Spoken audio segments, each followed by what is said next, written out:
Karibu kwenye simulizi za maisha halisi. Kama ni mara yako ya kwanza hapa, tafadhali subscribe, like na share video hii ili uwe wa kwanza kupata notification pale tu nitakapopandisha video nyingine. Karibu. Simulizi yetu inaitwa Mama Mkwe Wangu Mchawi. Kwa majina naitwa Zubeda. Ni mtoto wa tatu kuzaliwa kutoka katika familia ya watoto 4 huko mkoani Mtwara. Kutokana na ugumu wa maisha, tulilazimika kuacha masomo ili kufanya shughuli za kutuingizia kipato. Kwa sababu wazee wetu walikuwa wazee sana.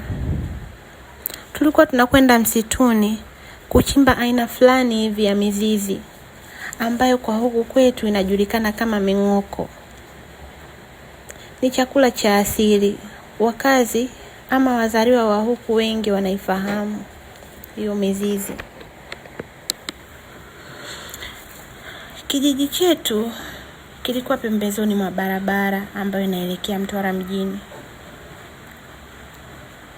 Japo siwezi kutaja hicho kijiji, lakini ni wilaya ya Nanyamba. Tulikuwa tunauza hiyo ming'oko kwa wasafiri ambao wanapita pale barabarani kuelekea mjini. Tulikuwa tunapata pesa kidogo sana, japo ilikuwa na tukimu hivyo hivyo kupata chakula. Pia tulikuwa tunapitia changamoto sana, hasa ni mimi, kwa sababu ndo nilikuwa mtoto wa kike peke yangu. Nakumbuka siku moja wakati tupo barabarani katika biashara zetu, nilimuona kijana mmoja, alikuwa mtanashati, lakini alionekana mwenye kipato cha kawaida sana, japo alinivutia. Yule kijana alionekana mwenye wasiwasi wa jambo hivi. Nilimsogelea karibu, nikamsalimia. "Habari kaka yangu, nikusaidie nini? Mbona kama kuna kitu unatafuta?" Nilimuuliza yule kijana. Akajibu, "Hapana dada, nimeachwa na gari ambayo nilikuwa nimepanda. Baada ya kwenda Maliwato, nimerudi sijalikuta." Alijibu yule kijana. Basi nilimpa pole na kuongozana naye hadi sehemu yenye kivuli na tuliketi. Tulizungumza kwa muda kidogo, tulifahamiana. Alisema yeye ametoka kijiji kimoja huko wilaya ya Tandahimba, ambayo ipo huku mkoani Mtwara. Tuliongea mengi sana. Alikuwa mcheshi sana yule kijana. Alijitambulisha kwa jina la Mahmud. Alisema atarudi pale kijijini kwa ajili yangu. Pia alisema anakwenda mjini kufuata biashara zake, kwa sababu alikuwa na duka la vyakula huko kwao. Nilifurahia sana mazungumzo yetu. Mahmud aliondoka na siku zilipita. Baada ya miezi 2 kupita, tulipokea ugeni pale nyumbani. Alikuwa ni Mahmud, amekuja na wazee wake kwa ajili ya kutoa posa, yaani kunichumbia. Nilifurahi sana. Nilijiona mwenye bahati kubwa. Pia niliamini Mahmud alinipenda kweli, hakuwa muongo. Siku kadhaa zilipita. Ilikuwa imebaki wiki moja tu ndoa yangu ifungwe mimi na Mahmud. Usiku mmoja mama aliniita huku akiingia chumbani kwangu. "Zubeda mwanangu." "Abe mama," niliitika. "Umeyaweka kichwani yale ulioambia na makungwe zako?" Aliongea mama huku ameketi kitandani.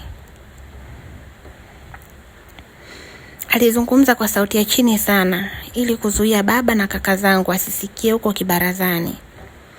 Nilitikisa kichwa kukubali huku nimeinamisha kichwa changu chini kwa aibu. "Sawa, wewe sema umeelewa uende ukanitia aibu huko," alisema mama kwa utani huku akicheka. Na mimi pia nilitabasamu kwa furaha. Nilikuwa na furaha sana jamani. "Sasa mwanangu, kuna kitu hapa," alisema mama. Huku alikuwa anafungua fundo la nguo chakavu hivi. Alitoa kitu mfano wa shanga. Nilishtuka na niliona aibu kwa sababu nilijua kazi ya zile shanga. Nilisikia kwa baadhi ya watu wakisema. Nikahamaki, lakini mama, si nitanunua tu nikienda madukani. Hapana mwanangu, wewe unaona ni kama shanga za kawaida tu, lakini ni kitu cha thamani sana mwanangu, alisema mama, huku akinitazama kwa macho ya umakini sana kwa kile anachozungumza. Nami pia niliweka umakini kumsikiliza. Aliendelea kusema, alinipa bibi yako kabla hajafariki. Alisema nikukabidhi pindi utakapoolewa. Huu ni ulinzi wako mwanangu, kwa sababu wewe ni mjukuu wake wa pekee wa kike.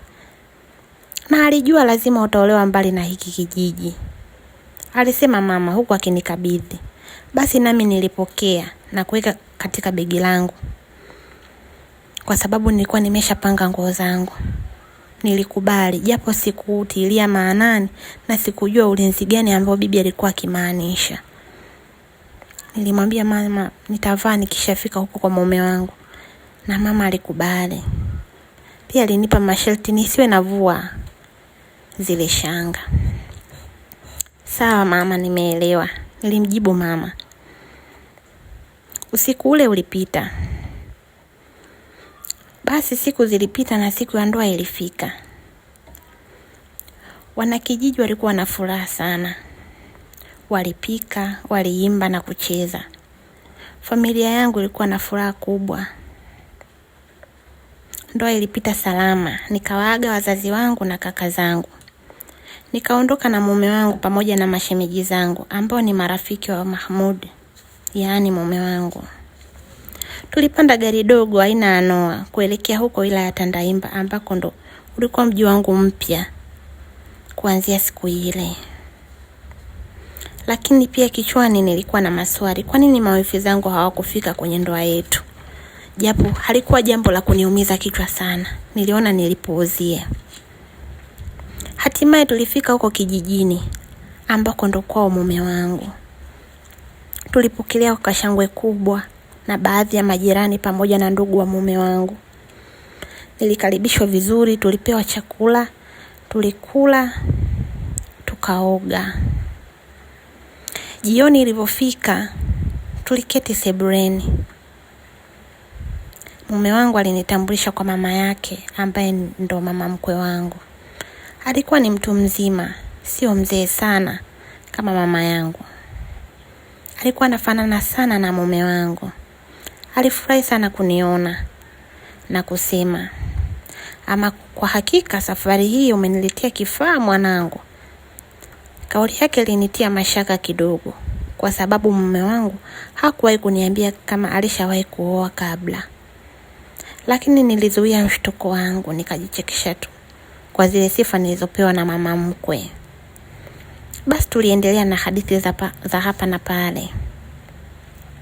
Hadi muda wa kulala ulipofika, mume wangu alisema, mke wangu twende tukalale, najua umechoka sana.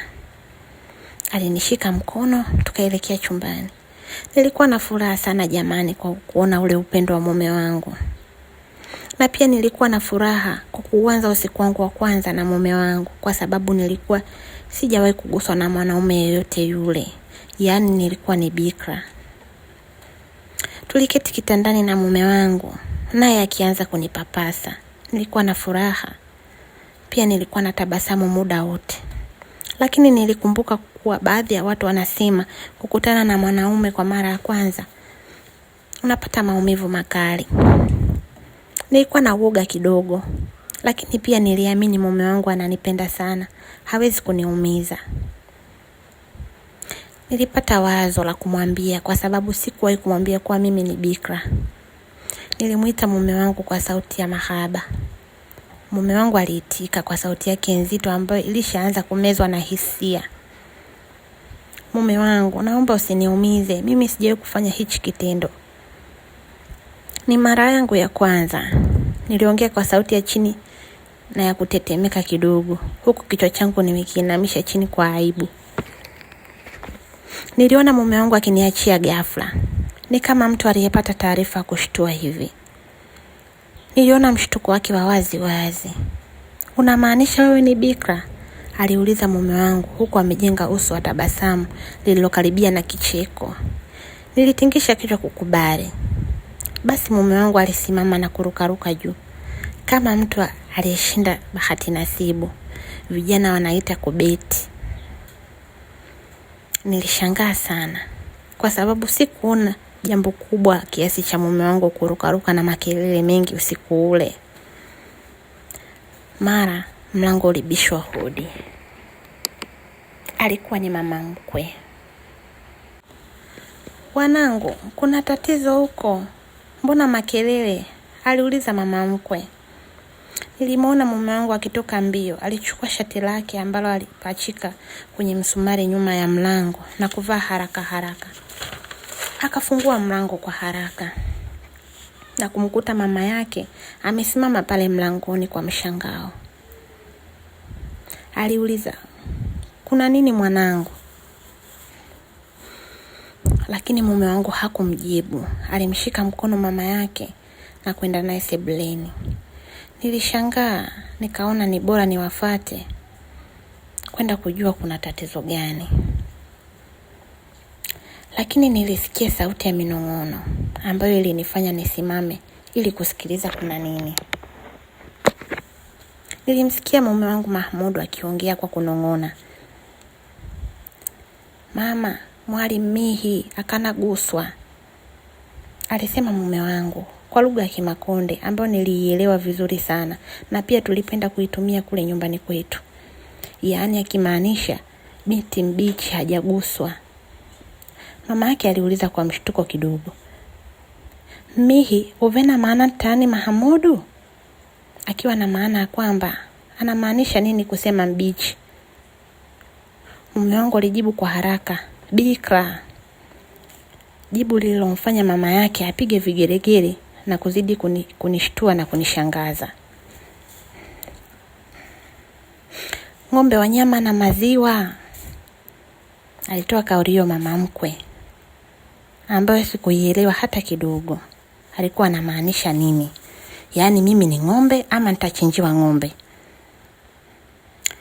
Sikuielewa kwa kweli.